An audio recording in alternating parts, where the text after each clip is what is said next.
Kas algselt siin Laidalam üks tegutsenud vabadussõjalaste Tallinna osakond, mis oli üheks aktiivseks rakukeseks ka vabadussõjalaste keskliidu loomisel, oli nüüd peale laienemist muutunud juba oluliseks poliitiliseks jõuks?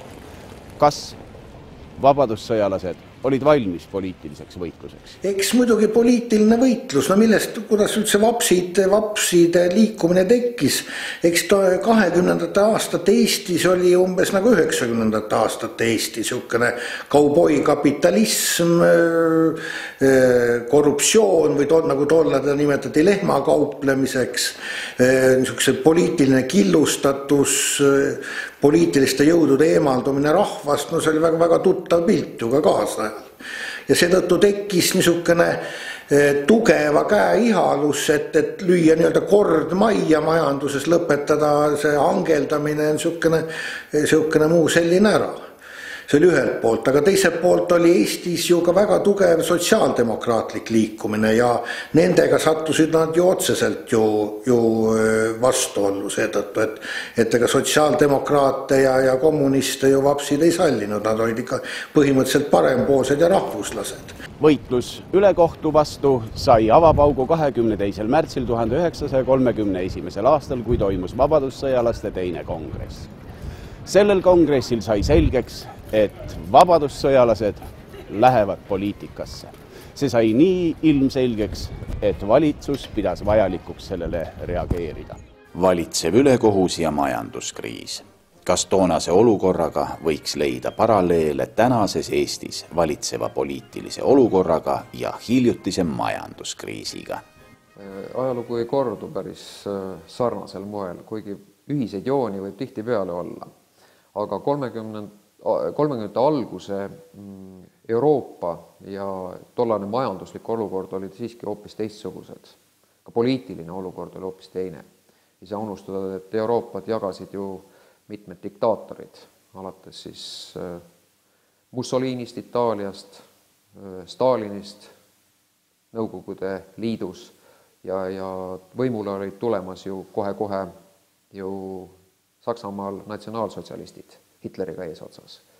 Ja tollane ühiskond pigem toetas sellist totalitarismi või tugevat kätt, tugevat riigijuhti ja see leidis ka siis muidugi tollases Eesti ühiskonnas väga palju toetust. Arvati, et kõik hädad, mis Eesti ühiskonnas tol hetkel olid, et need on võimalik lahendada, kui riigis kehtestada selline tugeva käe võim. Ja see usk jõudis seal 32. 33. aastal väga tippu. Et jah, võib küll mõningasi ühisjooni leida, aga siiski see on kardinaalselt erinev. Võib-olla jah, me võime rääkida, et ka tänapäeva Eestis on korduvalt jutuks olnud, et parlament võiks olla väiksem kui 101. Ka tollal räägiti sellest, et eelkõige muidugi vabadussõjalaste eestvedamisel, et võiks parlament olla näiteks 50-liikmeline. Aga see on vaid üks selline nüanss kogu selle asja juures. Majanduslik olukord muidugi kaheldamatult mõjutas väga palju tollaseid inimesi ja nende usku, lootust ja soove oma elujärgi parandada. Ja kuna leidus üks poliitiline liikumine vabadussõjalaste näol, siis tekkis ka paratamatult see usk, et nad suudavad midagi selles ühiskonnas muuta. Vabadussõjalaste hulgast sunniti lahkuma nende keskliidu liikmed Ernst Põder ja Johannes Orasmaa. Kes olid need kaks meest ja mis oli põhjuseks, miks nad olid sunnitud lahkuma? 31. aastal otsustati valitsuse tasemel, et aktiivteenistuses osalevad või teenivad aktiivteenistuses olevad ohvitserid ei tohi kuuluda vabadussõjalaste organisatsiooni juhtkonda. Ja nii tuligi taanduda ka nii Põderil kui ka Roskal. Aga ega tollastest kindralitest ja tähtsatest tegelastest sõjaväe ladvikus oli ju mitmeid veel, kes olid ja kuulusid ka hiljem vabadussõjalaste tuumikusse.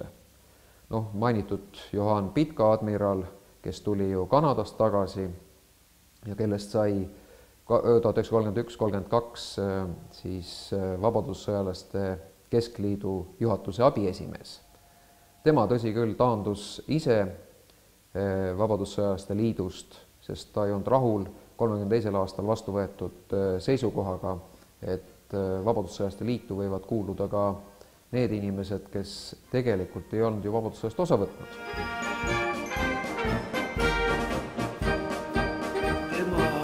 Osalus vabadussõjalaste liikumises on muidugi väga suur. Ta oli Eesti Vabadussõjalaste Liidu teise kongressi juhatuses koos siis admiral Johan Pitka ja vandeadvokaat Artur Sirgiga. Aga seoses poliitilise otsusega, mis valitsuse poolt tuli, ei tohtinud tegevsõjaväelased vabadussõjalaste liikumisest osa võtta, nii et tema taandas ennast, nagu ka paljud teisedki ohvitserid, ka Kaitseliidu tollane ülem kindralmajor Johannes Orasmaa ja veel paljud teisedki ohvitserid ja kaitseliitlased, kes selle liikumisega kaasa.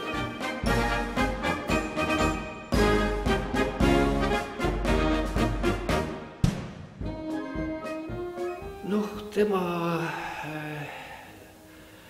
teened meie Eesti sõja ajaloos on muidugi väga suured. Seda kõigepealt seetõttu, et ta oli ligi 15 aastat Kaitseliidu ülem. 1925. aastast kuni 40. aastani kuni siis lõpuni, kuni Nõukogude võim Kaitseliidu likvideeris 40. aastal. Et see on muidugi tema ülim suur teene meie riigi ja rahva ees, et ta suutis kõigepealt taastada 25. aastal, sellepärast et enne seda, pärast vabadussõda kuni 1. detsembrini 24, eks ole, oli ju Kaitseliit ju täiesti välja surnud, see oli niisuguse ringiklubi tasemeline, mingisugused jahiseltsid ja midagi taolist. Selleks ajaks, kui toimus teine kongress, oli Kaitseliit juba aastaid tagasi taastatud, kuid mitte eriti aktiivne. Aktiivne riigikaitsetegevus jahimeeste klubis toimus endiselt, kuid erinevalt Ernst Põterist ei jäänud Johannes Roska ustavaks oma kaaslastele Vabadussõjalaste Keskliidus. Orasmaa kindralmajor, kes juhtis ju Kaitseliitu 20 aastate keskelt kuni 40 aastani välja, oli üks pikemaajalisi mehi ühe sama koha peal Eesti Vabariigis. Eks muidugi ka temal oli mingil ajal tuli valida poolt ja ilmselt kuna ta oli väga heades kontaktides Laidoneriga, siis tema valis Laidoneri poole ja ei ühinenud vapsidega, sest võime ette kujutada, et kui vapsid oleksid saanud taha terve Kaitseliidu 40 000 relvastatud meest, siis see oleks olnud väga suur jõud. Need mehed kongressil osaleda ei tohtinud. Küll aga juhatas kongressi ja esines terava kõnega Eesti majanduselu ja poliitika suunal kontradmiral Johan Pitka, kes tegi sellega ka suurejoonelise comebacki Eesti poliitika elusse. Mis mees oli Johan Pitka, kelle kaitseliitlased 1929. aastal Eestisse tagasi kutsusid?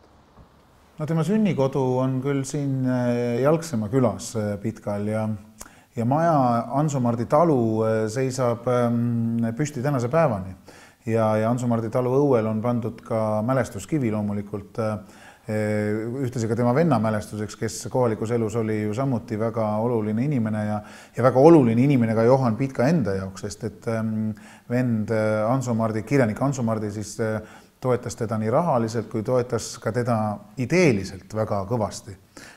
Ja ennem kui siis ta surma sai, aga tänasel päeval siin nagu Pitkast jälgi väga palju rohkem jäänud ei ole. Et tema isa oli keskmisest inimesest natukene aktiivsem, ta ei olnud mitte lihtne talunik, ta oli ka ühtlasi kohalik vallakirjutaja ja mingil perioodil ka aeti kogu valla asju selles samas Anso-Mardi talus siis. Ja nii siis pidi vaene noor perepoeg teinekord täitma kulleri kohuseid ja lippama edasi-tagasi küll mõisnikele kirjadega, ootama seal vastust või mõne taluniku juurde ja kutsuma koosolekuid kokku ja loomulikult, kui isa nägi kõvasti vaeva valla asjadega, selles mõttes see oli isegi täitsa probleem, et pere rahakott nagu kannatas selle võrra, ehk ta ei jõudnud talutöödele niivõrd pühenduda. Aga ma arvan, see pühendumis, mis Pitka puhul, Johan Pitka puhul siis hiljem nagu välja paistis, et kui sa midagi teed, sa teed seda ühiskonna heaks, sa teed seda täie pühendumisega, et see on pärit just isalt, et see isa tegi oma seda vallatööd, ta tegigi seda nii pühendumisega, et oma pereelu, tema oma talupidamine selle all kannatas, aga ta tegi seda ühiskondlikku tööd täies vaimus ja jõus. Ja nii nagu seda Johan Pitka ka ise hiljem tegi. Pitka oli eelkõige ärimees. Ta oli laevakapten, merenduse ärimees, tema tegi ühe Eesti esimese sellise praakimisfirma, aitas siinseid kaupasid välismaa kaupasid siia. Ja nüüd ühel hetkel, nüüd tekkis siis Eesti riigis suur segadus või õigemini tsaari riigis tekkis suur segadus, eks ole, et tulid mingid enamlased, mingi tohutu jama läks lahti ja tekkis võimalus Eesti riigil. Eesti riiki polnud olnud siiamaani, sinnamaani ja nüüd korraga oli võimalus tekitada see oma riik, aga see riik tekkis, no kus seal riigil raha, seal riigil polnud ju raha. Vaesel Pitkal ei jäänudki midagi muud üle, kui oma isiklikust rahast võtta, et ehitada need soomuslaevad Eesti väeosadele vastavaks. Samas, kui nähti, et on rongid, soomusrongid vajalikud, jälle leidsid ise mehed raha, Pitkaga ees otsas ehitati oma rahadega need soomusrongid valmis, sest riigil ju polnud raha. Ja selles mõttes selline pühendumine, mis oli Pitkal, et see on tänapäeval, no see on nii suur eeskuju, et riigi nimel vend ennast peaaegu pankrotistus, et lihtsalt ta kinkis kõik selle varanduse raha, mis tal oli, mitte ei kinkinud, aga kasutas riigi hüvanguks. Et see on üks hästi suur tegu ja ma arvan, see Pitka tähtsust kogu selle sõja kulgemise ja ka positiivse lõpu puhul, et seda on nagu siiski vähe hinnatud ikkagi veel ja vähe sellest räägitud. Et Pitka iseloom oli selles mõttes vastuoluline, et tema tahtis tegutseda ja võib-olla tihti peale ka teistest üle sõites. Aga see ei olnud kindlasti mitte tema oma kasu, vaid see oli nagu üldine kasu, mida ta taga ajas. Aga no paljudele see muidugi jälle ei meeldinud, et tuleb üks mingi Pitka ja teeb ja jumal küll ja tead. Ja loomulikult tekkisid sealt siis ka need vastuolud, eks ole. Johan Pitka kohta võiks küll ilmselt Oskar Lutsu kombel öelda nii, nagu tema libleti iseloomustas, eks ole, et igal pool, kus midagi teha oli, igal pool lõi Pitka kaasa. Pitka oli tõepoolest vastuoluline isiksus, selles ei ole kahtlust. Pitka oli ühelt poolt edukas ärimees, aga kindlasti oli temas ka seikleja verd, ega siis muidu keset Eestit külast pärit poiss ei oleks läinud laeva peale maailma meredele seiklema, sinna ta ju tegelikult oma nooruse uljuses läks. Ja kindlasti ei oleks ilma sellise teatud seiklusliku vaimuta olnud ärimees valmis ka tegema oma enda varanduses selliseid suuri ohverdusi, nagu ta Pitka tegi 17. aastal kõigepealt Eesti rahvusväeosade rajamisel, 18. aastal soomusrongide ülesehitamisel, laevastiku ülesehitamisel. Ja samas tuleb tunnistada, et temas oli ka mingisugust sellist sõjamehelikku verd ja oskusi, sest vaatamata oma sõjandusliku hariduse praktiliselt täielikule puudumisele suutis ta ju nullist üles ehitada terve Eesti laevastiku, ja küll, Eesti on väike riik ja tema laevastik on ka väike, aga siiski, see ei ole naljaasi, mitte iga mees, ma arvan, et sugugi mitte iga Vene meresõjakooli lõpetanud ohvitser ei oleks sellise ülesandega toime tulnud ja ammugi mitte siis seda laevastikuga üsna edukalt juhtinud. Vaps selles mõttes, et vabadussõjalaste poliitilise liikumise osaleja ja eestvedaja ja organiseerija Pitka kindlasti ei olnud. Vastupidi, Pitka pööras vabadussõjalastele selja siis, kui organisatsioon tahtis minna poliitikasse. Samas Pitka oli ju ise poliitikat teinud. Pitka oli ju juba 20. aastal asutanud Eesti Valveliidu, mis nii prints Hamleti kombel leidis, et miski on mäda Eesti riigis ja üritas seda mädapaiset siis üles leida ja avada. 23. aastal ta ju oma rahvuslik vabameelse parteiga kandideeris lausa parlamenti aga õnnetuseks väga vales kohas ja jäi parlamendist välja. Korraga tal ei olnud seda toetuspinda enam, tal ei olnud, ta sai aru, et tema need au ja hiilgus, mida ta tegelikult Vabadussõja juures nagu saavutas, et see nagu hakkab nagu kahanema juba ja noh, mis sa siin ikka passid, panigi minema. Noh, nagu tänapäeval ka paljud inimesed, vaata, kui ikka riik ei austa või ei suuda leida talle ka väärilist rakendust, inimesed lähevad ära. Pitka samamoodi. Missugust elu elas Pitka Kanadas? Sellest teab rääkida väliseestlane. Kanada riigi teenistuses olnud ja Pitkaga ühes külas elanud erumajor Pääron Nõmmik. No pealmine asi oli see, et see, kus ta asutas oma selle, kus need seal selle Stewart Lake'i ääres proovisid metsatööd ka ennast, seal on väga ilusad metsad, suured puud. Ja siis mingil määral proovisid ka, kuidas ütelda,